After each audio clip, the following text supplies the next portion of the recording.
the NFL draft, and it's not just that you have an NFL draft. You have likely 4 quarterbacks taken in the first round, maybe 5 quarterbacks taken in the first round, and a guy who in back-to-back years selected a quarterback, one at 10, the next year at 1, is going to be with us all night Thursday night on that draft coverage. He's Steve Keim, of course, was general manager of the Arizona Cardinals. It's kind enough to spend some time with us here on the Doug Gottlieb Show on Fox Sports Radio. Steve, what's this going to be like for you? Because, really since 99, right? Since 99, you've been a part of draft rooms, going back to Arizona. What's it like for you to be sitting in a studio talking about what everybody else is doing, what you've done essentially your entire professional life?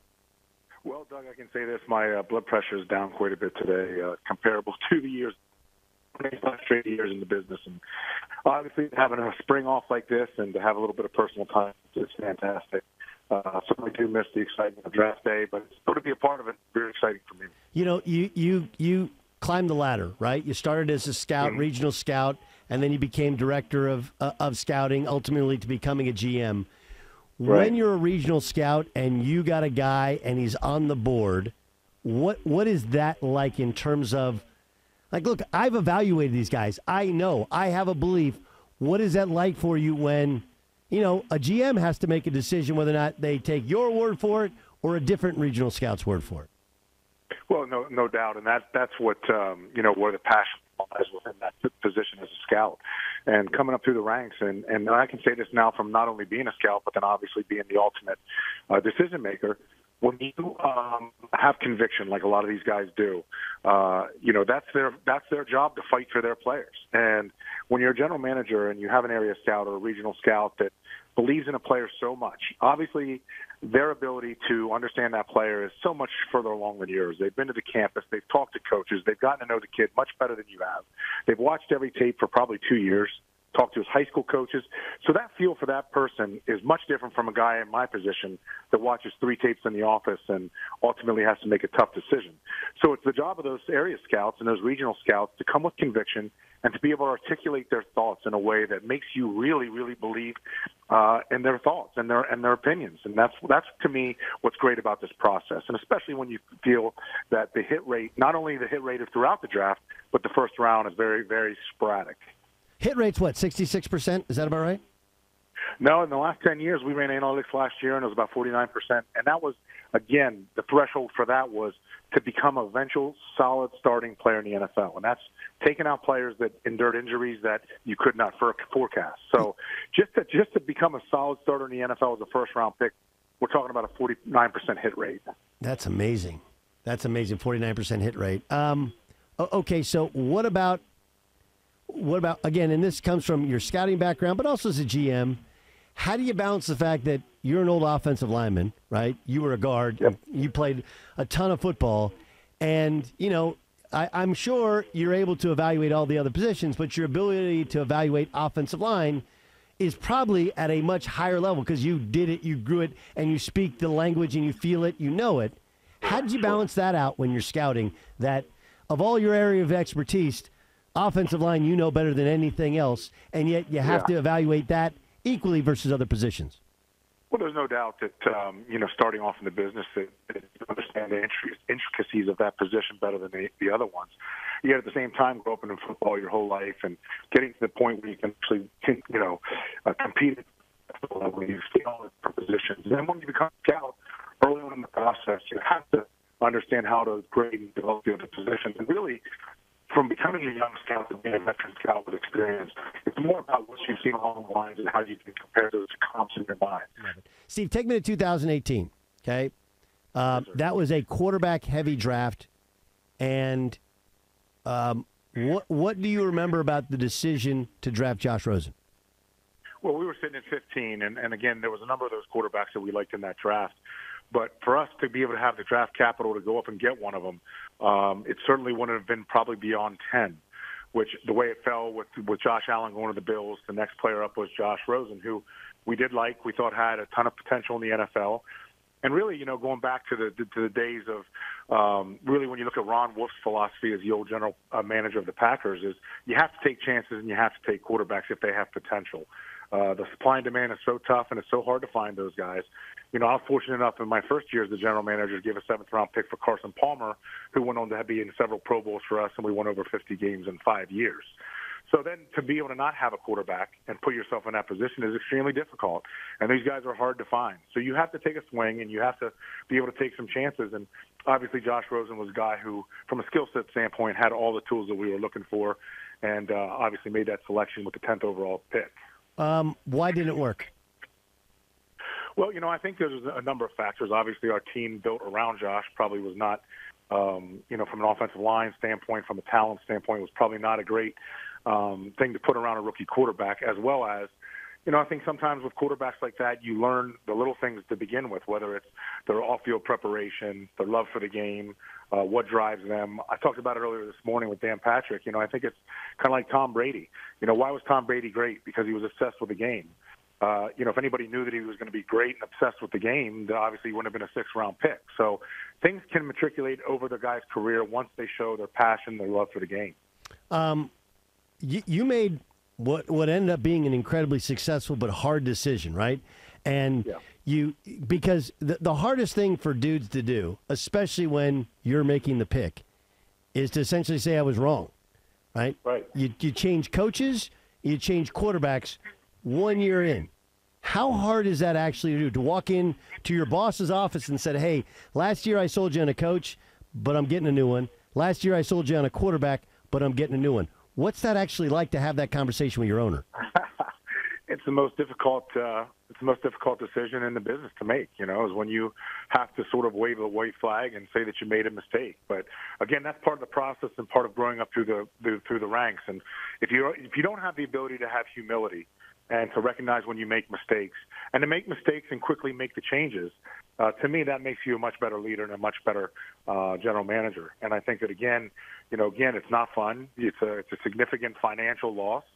But again, do you want to sit and if you're convinced that was the wrong decision, you have to quickly make a change. And then, hence the reason to pick Kyler Murray, which again, I know is a lot to be made out of it, but you can sit and say all you want now that maybe Nick Bosa was a better prospect per his position. But the decision to take Kyler Murray was, again, let's face it, how can this team get itself in a position to win football games sooner? Was it through a quarterback position or a defensive end? Yeah, and quarterback, and you got better and better, and ultimately reached the playoffs until he got hurt last year. Speaking of getting hurt, correct. Okay, so the Carolina Panthers are in a similar situation to you, right, where their number one prospect is a small quarterback. And unlike Kyler's built kind of like a house, right? I mean, he's built like a football player. Bryce is not. But Bryce checks every other box. If you're in Carolina and you're Steve Federer, what's your decision like in terms of whether or not you draft a Bryce Young or a bigger C.J. Stroud or Will Levis? Well, from what I've seen, Doug, I would certainly go with Bryce Young, and again, that's for a number of reasons. Particularly the instincts, the anticipation, all the special attributes that come aside from the physical tools for the position. And, we've done a lot of work, again, in analytics that also tells you that you cannot forecast injuries for smaller players unless they've had chronic injuries in the past, which Bryce Young has not, to my knowledge. So, again, I think that you're looking at a thing that, again, why is Bryce Young so successful for being a smaller quarterback? Because of, the guy has got tremendous poise, anticipation, feel for the game, his pocket awareness, his ability to escape with his feet. All those things that he brings to the table, to me, are going to give him success at this level. And I have no doubt that Scott Fitter made that decision early, which is why he jumped up and took the number one pick so fast. Help me out. 2020 draft. What did your board look like with the quarterbacks? I know you weren't selecting a quarterback, but what did it look like? Well, again, I think that remind me again. I've been on vacation. That was the Burrow, Tua, Justin Herbert draft, right? Yes. I only ask because now everybody's like, man, you should have taken Herbert ahead of Tua, and yet at the time, I don't think anybody, even the Chargers, would have taken Herbert ahead of Tua. Well, here is the way I had him, and I can only speak upon my opinion. And again, it was Joe Burrow, number one, because of his leadership, his Just the fact that the guy was such an infectious leader and did what he did at a SEC school like he did, and his natural accuracy, his poise, and all those sort of things. And then the next guy I thought was Herbert because of his size, his physicality, his ability to drive the football with tons of velocity. And I thought he probably had the most upside with all of those players from a skill set standpoint. And then, two, you could not, as I said earlier, how do you forecast injuries with a smaller player? You couldn't deny that Tua had some injuries in the past that were chronic issues that could potentially be an issue moving forward. So you cannot hide from that, and availability is a huge thing at our level. Last thing in regards to quarterback. Steve Keims, our guest, former Arizona Cardinals. He worked his way up from scout and grunt to regional scout to scouting director to director of scouting to GM of the Arizona Cardinals. You'll hear him on our coverage of draft night this Thursday night. Jay Glazer, LeVar Arrington, Rob Stone, and Steve Keim, the whole first round. And you get unbelievable insight from Steve, who's been a part of draft rooms for his entire professional life, right? You're talking 25 years in the business. Right. You mentioned Carson Palmer. And I know that Carson, after you gave him the big contract, he got hurt again, and that was a bummer. That kind of ended what was an incredible second part of his career. But we saw the Jets go out and get Aaron Rodgers. What's that like to try and make it work with a guy who, there's some similarities there, right? Where Carson hadn't, won MVPs and won a Super Bowl, but it was over in Cincinnati, went to Oakland for a short period of time, and then he ends up coming to you.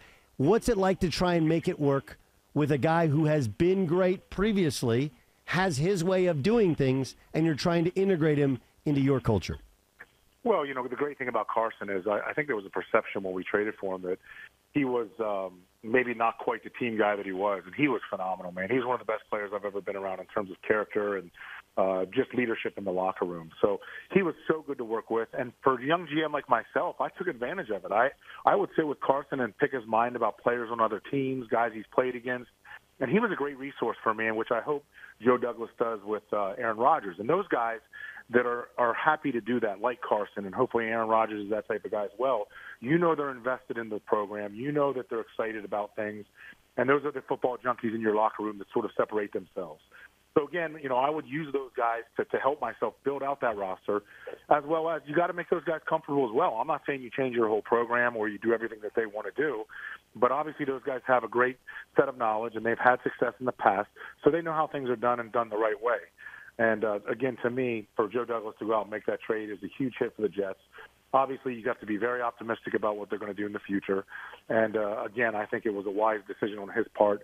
And the excitement that has obviously trickled into New York is really second to none. Are you a buyer into Jordan Love? No, because I don't know yet. I guess you could forecast and say he's a projection. I think he might do some good things. But, I don't think there's any way to say that he's a franchise quarterback at this point.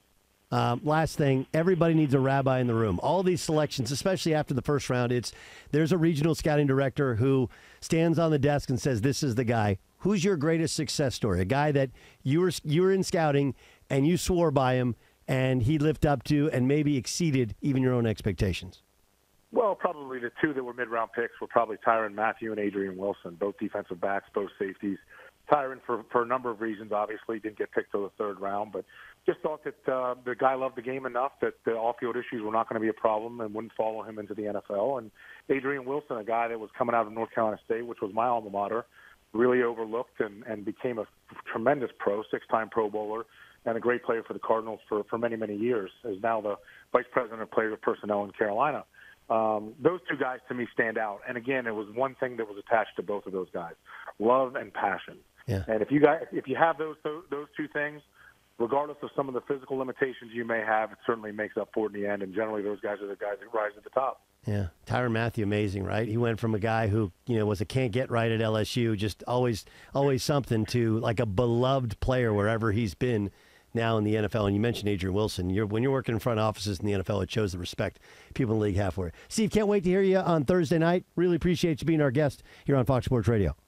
Thanks, Doug. All Look forward to it. Steve Keim, former Arizona Cardinals general manager, and of course you can hear him on our Fox Sports Radio NFL Draft Live coverage with Jay Glazer, LeVar Arrington, and Rob Stone. And Fox Sports Radio's 2023 draft coverage is presented by Chalk, CHOQ, the reigning champion of natural men's health. Level up your strength, energy, and focus at CHOQ.com. Use the code DRAFT for 35% off any subscription for life.